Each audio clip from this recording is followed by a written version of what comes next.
PCC chief Revanth Reddy MP Komatireddy Venkatreddy Jupally కృష్ణారావుతో భేటీ అయ్యారు. తాజా అప్డేట్స్ ని మా ప్రతినిధి చారి అందిస్తారు. చారి,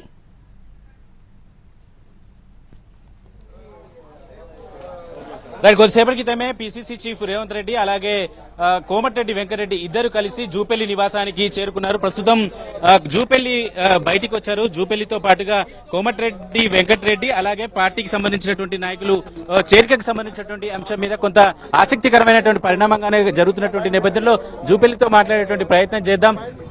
జస్ట్ 2 minutes.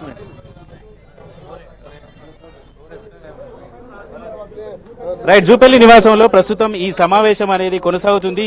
కోమటిరెడ్డి వెంకటరెడ్డి అలాగే పీసీసీ చీఫ్ రేవంత్ రెడ్డి కొద్దిసేపటి క్రితమే జూపల్లి నివాసానికి చేరుకున్నారు. మొదట జిల్లాకు సంబంధించి నల్గొండ జిల్లాకు సంబంధించినటువంటి కొన్ని విషయాల మీద డిస్ప్యూట్ ఉన్నటువంటి నేపథ్యంలో పార్టీకి సంబంధించినటువంటి ఆ జిల్లాకు సంబంధించినటువంటి ఎంపీ కోమటిరెడ్డి వెంకటరెడ్డి నివాసానికి పీసీసీ చీఫ్ రేవంత్ రెడ్డి చేరుకున్నారు. ఆ తర్వాత ఇద్దరు ఒక 5 నిమిషాలు సమావేశమయ్యారు. ఆ 5 నిమిషాల సమావేశం ముగిసిన తర్వాత నేరుగా జూపల్లి నివాసానికి చేరుకున్నారు. ప్రస్తుతం జూపల్లి నివాసంలో భేటీ కొనసాగుతుంది. ఆ తర్వాత భేటీ ముగిసిన తర్వాత నేరుగా పొంగులేటి నివాసానికి కాంగ్రెస్ నాయకులంతా కూడా చేరుతారు. అక్కడ పార్టీలోకి పొంగులేటిని కూడా ఆహ్వానించబోతున్నారు. మొత్తానికి తెలంగాణ కాంగ్రెస్ లో పొంగులేటి జూపల్లి ఈ టీం అంతా కూడా చేరికకు సంబంధించినటువంటి ఖరారు అయిపోయినటువంటి నేపథ్యంలో ప్రస్తుతం వరుసగా జరుగుతున్నటువంటి ఈ సమావేశాలు కాంగ్రెస్ పార్టీలో కొంత హాట్ టాపిక్ గానే లేటెస్ట్ అప్డేట్ గానే చూడాలి. ప్రస్తుతం జూపల్లి నివాసంలో రేవంత్ రెడ్డి కోమటిరెడ్డి వెంకటరెడ్డి భేటీ కొనసాగుతోంది.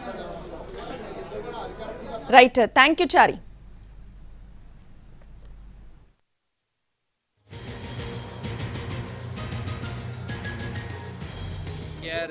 చాలా మంది పోతారు అనేది wait and see for some. ఇప్పుడు మీ దగ్గరకు వస్తున్న వాళ్ళంతా కాంగ్రెస్ లో చేరుతారని మనం భావించవచ్చా, చూడొచ్చా మీ అనుచరులు?